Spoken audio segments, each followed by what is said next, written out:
Hello, story lovers. Welcome back to my channel, Madly in Love Part 80.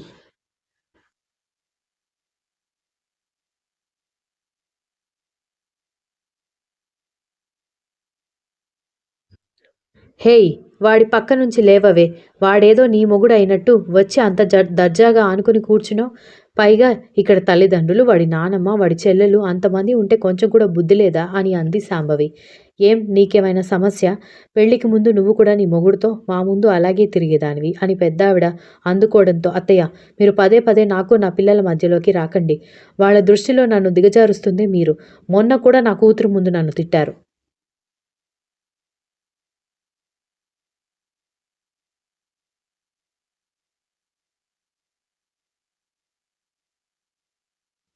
Sanghavi విషయంలో అది నా failure. నేను ఒప్పుకుంటాను. వీడి విషయంలో నా ఫెయిల్యూర్ కాదు. మనకి నచ్చని పని చేస్తున్నాడు.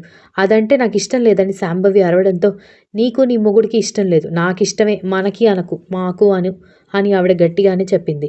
దాన్ని పెళ్లి చేసుకుంటే వాడు మన ఇంట్లో ఉండడానికి నేను ఒప్పుకోను అనగానే, ఇప్పుడు మాత్రం వాడు నీ ఇంట్లో ఎక్కడుంటున్నాడు? వాడి సంపాదనతో వాడి ఇంట్లో ఉంటున్నాడు. మీ ఇంటికి చుట్టపు చూపుగా వస్తున్నాడు. నీ కొడుకు నీ ఇంటికి చుట్టంలాగా వస్తున్నాడంటే తలదించుకోవాల్సింది పోయి, వాడి ఇంట్లోకి వాడిని రానివ్వద్దు అంటావా? నువ్వసలు కన్నతల్లివేనా అని ఆవిడ కోపంగా లేచి నిలబడ్డంతో శాంభవికి ఒక్కసారిగా కంగారొచ్చేసింది.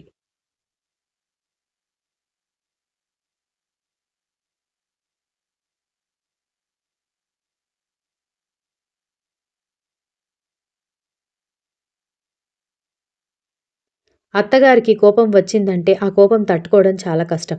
దాంతో ఏం మాట్లాడకుండా ఉండేసరికి, నీ కొడుకు ఉన్నాడో లేడో కూడా తెలియక ఉంటే మీరిద్దరు బాధపడ్డారు. వాడి కోసం వెతికారంతే.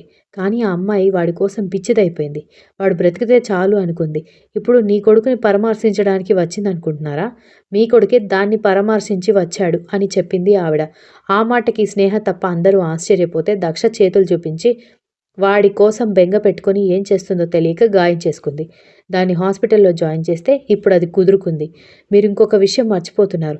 నీ కొడుక్కి ఏమైనా అయిందన్న భయానికి ఆ అమ్మాయికి ఏమైనా అయ్యుంటే ఆ పిల్ల కోసం మీ కొడుకు కూడా మీ అందరికీ శాశ్వతంగా దూరం అయ్యేవాడు అనగానే శాంభవి, మోహన్ రామ ఒక్కసారిగా కొడుకు వైపు చూసేసరికి కర్ణ దక్షని అవాయిడ్ చేసినట్టుగా ఉంది కానీ ఆమె నడుం చుట్టూ చాలా సెక్యూర్‌గా చేతులు వేసి పట్టుకోవడంతో కొడుక్కి ఆ పిల్లంటే ఎందుకంత ప్రేమనో ఎంత ఆలోచించినా అర్థం కావట్లేదు.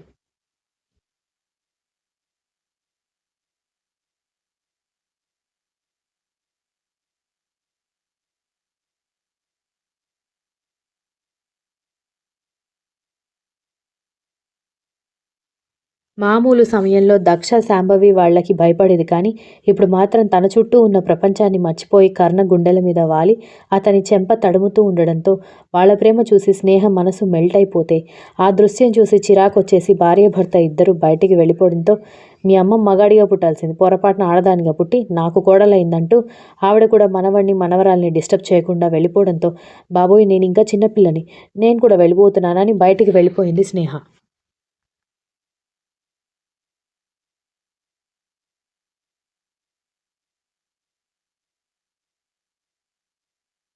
వాళ్ళు వెళ్ళిపోవడమే కర్ణ పెదాలని చుంబించింది దక్ష. అతను షాక్ అవ్వలేదు. కొంచెం సర్ప్రైజ్ అయినట్టున్నాడు. వెంటనే ఆమె మెడ వెనుక చేతిని వేసి ఆ చుంబనాన్ని ఇంకా గాఢంగా మార్చడంతో నవ్వుతూ ముక్కు ముక్కు రుద్దుతూ ఉంటే ఆమె నడుం చుట్టూ చేతులు వేసి మీదకి లాక్కోవడంతో వెంటనే దూరం జరిగి, మీ ఒంటి నిండా గాయాలున్నాయి, జాగ్రత్త. నేను రాలేక కాదు, గాయాలున్నాయని పక్కన కూర్చున్నానని అంటున్నా ఆమె మాటని సగంలో ఆపేయడంతో అతని పక్కకి స్వాతంత్రంగా చేరిపోయి ముద్దు పెడుతూ ఉండగా కర్ణ ఎలా ఉన్నాడో చూడ్డానికి వచ్చిన నర్స్ అది చూసి దెబ్బకి షాక్ అయ్యి వెంటనే అక్కడి నుంచి వెళ్ళిపోయింది.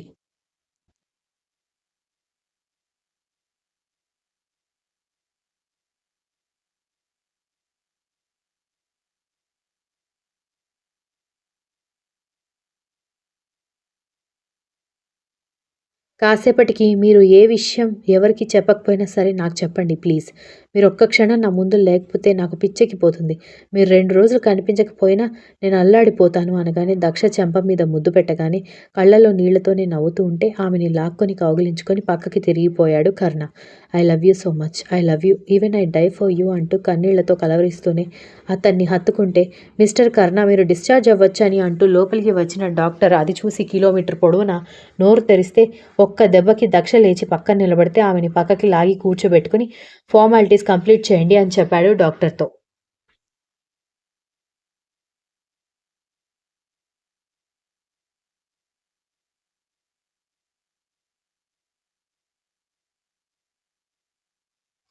అలాగే, అలాగే. కంప్లీట్ చేస్తాను అని అంటూ డాక్టర్ పిచ్చి నవ్వులు నవ్వుతూ వెళ్ళిపోవడంతో దక్ష కర్ణగుండెలో తలదాచుకుని తల కూడా ఎత్తలేదు సిగ్గుతో. డాక్టర్ వెళ్ళిపోవడంతో దక్ష తలెత్తి చుట్టూ చూసి కర్ణ వైపు చూసేసరికి అతను అప్పటికే ఆమె వైపు చూస్తూ మొహం మీద పడిన జుట్టుని చెవి వెనక్కి పెడుతూ ప్రేమగా చూస్తూ కనిపించడంతో దక్ష సిగ్గుపడుతూ నేను మీతోనే వస్తాను, మీతోనే ఉంటాను అనేసరికి మా ఇంట్లోకి నీకు ఎంట్రీ లేదు అన్నాడు కర్ణ.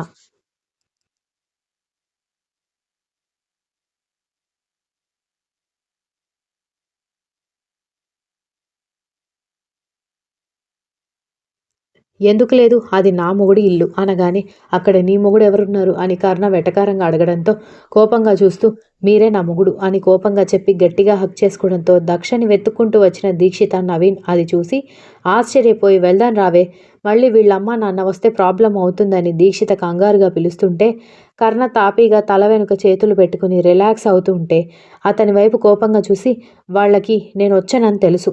నేను ఆయన పక్కన నచ్చక వాళ్ళు వెళ్ళిపోయారు అని చెప్పడంతో, అంత ధైర్యంగా మాట్లాడడం ఊహించకపోవడంతో నవీన్, దీక్షిత ఆశ్చర్యంగా ఒకరినొకరు చూసుకున్నారు.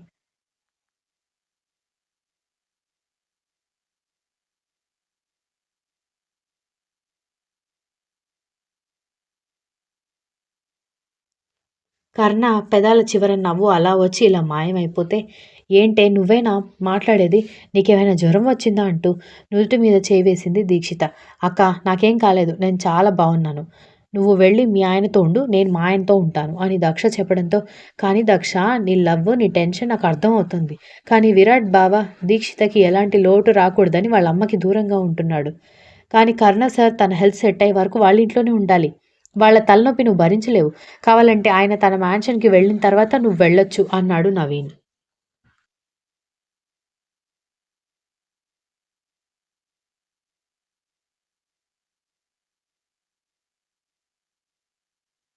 అన్నయ్య, నేను ఎవరు ఏమన్నా అవన్నీ నాకు బాధగా అనిపిస్తున్నా నేనన్నీ పడ్డానికి సిద్ధంగా ఉన్నాను.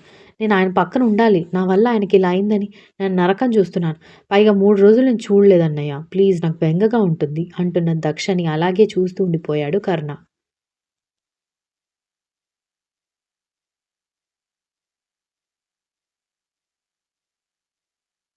దీక్షిత కర్ణ వైపు చూసి నవ్వుతూ కర్ణగారు మీకు హ్యాట్స్ ఆఫ్ అనగానే అందరూ ఆశ్చర్యంగా దీక్షిత వైపు చూస్తుంటే విరాట్ నన్ను ప్రేమలో పడేయడానికి ఎన్ని ఫీట్స్ వేశాడో తెలుసా?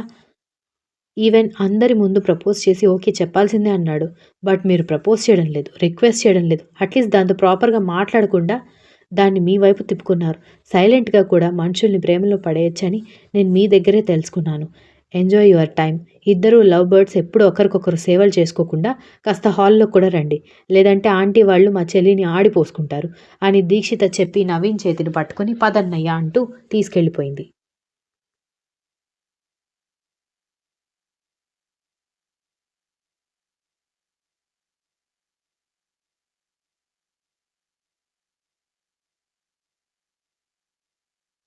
దీక్షిత, నవీన్ మాత్రమే వస్తూ కనిపించడంతో, ఇంతసేపు చేశారేంటి?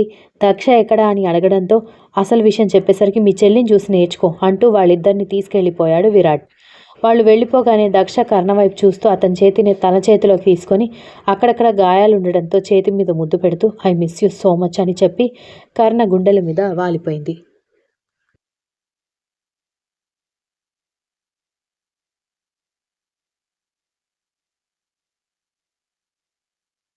అప్పటికే వాళ్ళు బయటికి వెళ్లి చాలాసేపు కావడంతో, మోహన్, రామ, శాంభవి లోపలికొచ్చి ఇంకా వాడిని ఫెవిక్విక్‌లాగా పట్టుకుని కూర్చున్నావా? లే డాక్టర్ టెస్ట్ చేస్తారు. అసలే నా కొడుకు గాయాలతో ఉన్నాడని శాంభవి అంటూ ఉంటే, లేవబోతున్న దక్ష నడుం చుట్టూ చేయి వేయడంతో, దాన్ని లేవనివ్వరా? ఎందుకు లేవనివ్వట్లేదు? అని అరిచింది Shambhavi. I want her beside me అన్నాడు.